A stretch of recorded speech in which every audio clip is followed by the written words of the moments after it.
Baba mo lang yan. Isa-isa lang. Baba mo. Baba. Yan. Yan. Kabila. Papasokin mo lang yan. Yan. Paraumi-straight yung katawan mo. Yan, i-straight. Lagyan ng cross dyan sa kamay mo. Wala. Yan. Mamaya na kita tatanungin. Straight lang, ha? Baba mo yung paa mo. Baba. Yan. Babaya mo lang. Pikit mo lang yung mata mo. Huwag ka ng pikit mo lang. Pikit lang.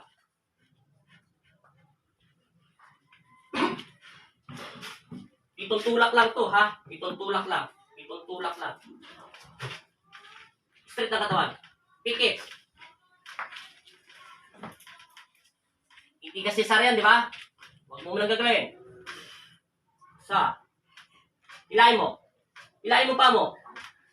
Tulak mo. Sige pa. Sige, para may tumutumo sa taas. O, pinto mo.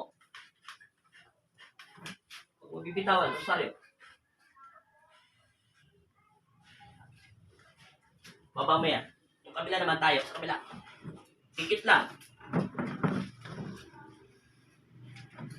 Pikit. Huwag mong bitaw, Rosario. May bad spirit sa loob ng katawan mo. Ganyan lang.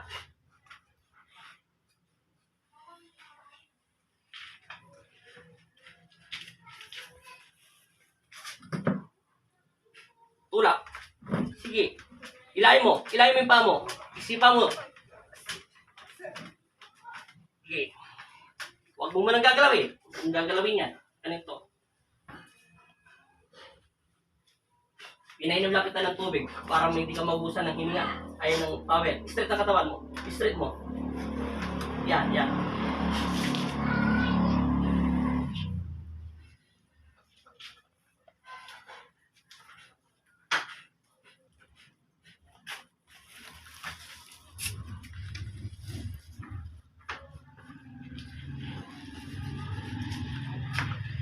Bitawan mo. Pagla tayo.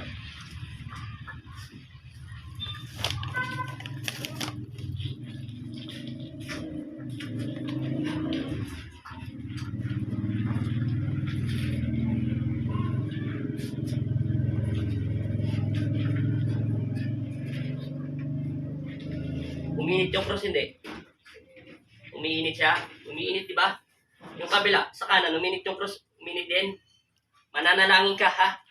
Kulang ang espiritu mo sa pagdarasal. Wala tayong magagawa. Dapat hindi umiinit yan. Pag umiinit kasi yan, may nadidetect siya. Yan. Bye. Gayahin mo ako, ha? Yan. Iganon mo lang yung chinelas mo. Yan, suot mo. Yan. Paala ka, suotin mo. Straight mo yung katawan mo, ha? Huwag mong iyuyuko para pumantay. Dumiretso agad, ha?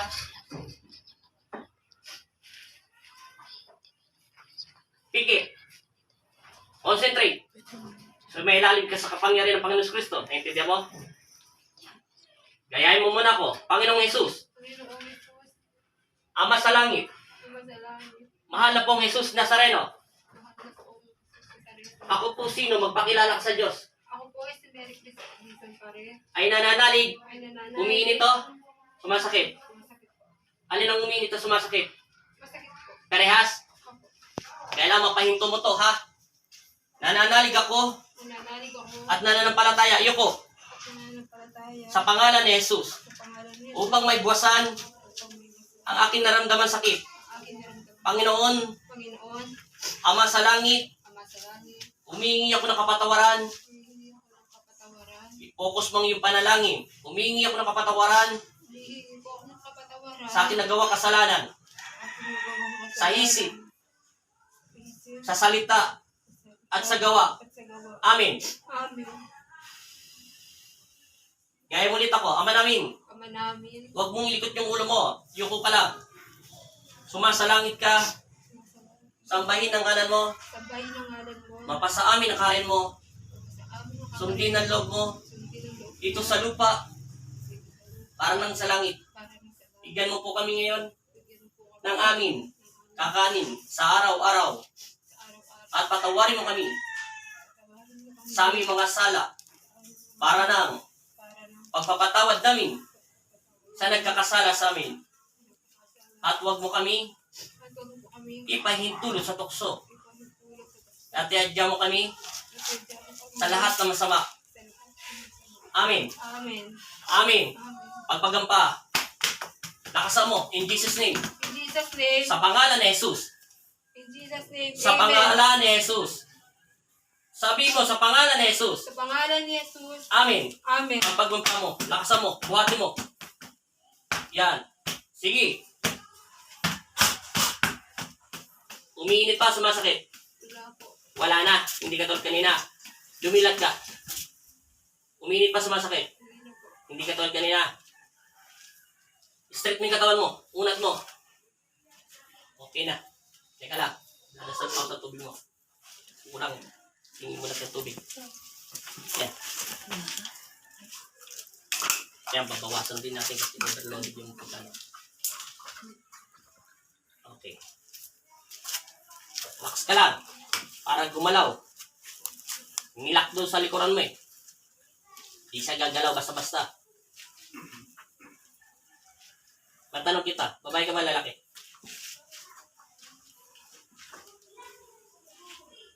Alam ko naririnig mo kalahati ang mga pinag-uusapan namin, pero hindi ko alam kung naririnig mo yung 1/4 o mayroong tumitig ka sa utak mo. Ano? Anong ano yun? Anong wala po? Anong wala ka natatandaan? May sinasabi ka sa amin. Wala ka natatanda sa sinasabi mo? Hindi ka bata. Nasaan ka? Pagpikit mo, nasaan ka? Sa bahay nyo, etc. Uy, may tinatanong ko to. Wala. May patay sa'yo. May body spirit sa'yo. Naintindihan mo na? Yung patay, madali lang yung kausapin. Pero yung body spirit, hindi ko alam paano siya nakapasok sa loob ng katawan mo ng ganun kabilis. Siguro hindi ka na nanalangin sa Panginoon. O, hindi ko naman sinabi hindi ka na nanalangin pala para sa salita yun. Baka hindi ka na nagtatatawag sa Panginoon. Nakalimutan mo na siya. O, yun ang maganda. Yan ang gusto ko sa pasyente kung maamin. Isa sinasabing araw-araw naman ako nagdarasal.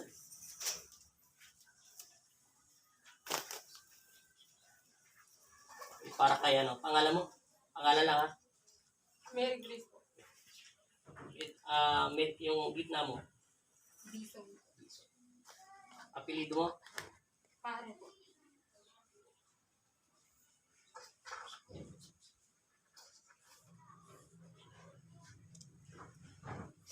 Wala sugat yung mga paa mo, kahit tingnan mo mamaya, kahit gas-gas, wala yan. Ubusin mo yan. Kung kaya mo ubusin mo pag hindi, kalahati lang muna. Dahil lang natin bumaba yan. Kailangan kasi bumaba yung tubig sa loob ng katawan mo. Sige, sumandal ka muna. Nanginginig pa yung katawan mo eh. Kaya mo lang. Hintay mo lang gumalaw yung tubig. Ngayon, wala naman isang minuto. Habang bumaba pa yung tubig, subukan mo ganunin ulit yung tiyan mo. Huwag mo na iangat yung damit mo, basta ganunin mo lang ng ganunin. Oo, sundutin mo. Ganunin mo. Yan, masakit. Dito, sa may puso nyo. Wala. Tuwangat mo yung paa mo. Tagalan mo. Masakit. Wala. Wala. Malikuran mo, tuktukin mo. Wala. Nangangamit lang siya, pero hindi na katulad yung kanina. Nakakaupo ka ng matagal. Subukan mo. Gusto mo, dumikwato ka na. Subukan ganyan. Subukan ganyan. Yan. Masakit. Hindi. Kabila. Masakit. Wala na. Patay na daliri mo eh. May demonyo umaalili sa'yo, pero hindi siya pinapakausap ng Panginoon eh. Kasi, ewan ko, ayaw pakausap ng Panginoon. Kaso, may liwanag sa dalawang gilid mo. Left and right mo to yun. Ang babae nandito, ang lalaki nandito. Hindi mo lang masabi kung sino ang babae sa kanila. Sinabi mo ba yun? May anghel ka nakita? Ay liwanag? Sinasabi sa'yo, minsan naririnig mo kami, minsan hindi. Kasi hindi pinapapasok ng Panginoon ng gusto. Hindi ka kinukulang. Hindi. Binabalikan ka ng kalaban mo. Ang kalaban natin yun. Hindi ka na nagtatawag sa aking ama. Kaya kinuha niya ang iyong katawan mo. Kaya kanya binigyan sakit. Pag tumagal pa siya dyan ng mga 2 buwan, hindi ka na makakalakad. Nakahiga ka na lang. Tapos papayad ka, lulukot ka mo. Kasi yun ang binigyan niya sakit. Binigyan ka niya ng sakit sa masela mong bahaging katawan mo. Pati doon sa may kwetan mo. Isasarado niya yun hanggang hindi ka na makadumi. Hanggang lalaki ang tiyan mo at hindi na lalabas yung mga toxin mo pinakain. Yun ang sakit mo. Hanggang babaho ng hininga mo dahil doon na siya lalabas. Ngayon, dadalhin ka na sa ospital, tuturukan sa bubutasan ng katawan mo para buka tumahin. Yan ang magiging sikat mo. Nangangawit ka. Wala na. Piligan mo na sa lompas para matasalan ko. Kung kayo bumili sa naubusan talaga ako sa lompas doon sa butika. Kahit yung isang piraso lang, 12 pesos lang naman yun. Naubusan talaga ako na sa lompas. Para matapalan ko likuran mo para gumalaw siya maiging. Kasi nilak niya eh. Hindi ko maitulak ng gusto. Kung paupunin kita dyan mamaya, kailangan ko nadaanan kita sa salompas. Malayo. Kasi sila bumili. Doon pa sa labas. Ay, gagamit na Naka-play sasakyan yan. yata, Glenn. Hindi. Maglalakad. Baka malayo. Walang salompas dyan. Doon pa sa labas. Doon sa may, malapit sa may butika, doon sa may labas. Ay, stop. Okay na yan. Okay. Stop mo na. Bigay mo na kayo.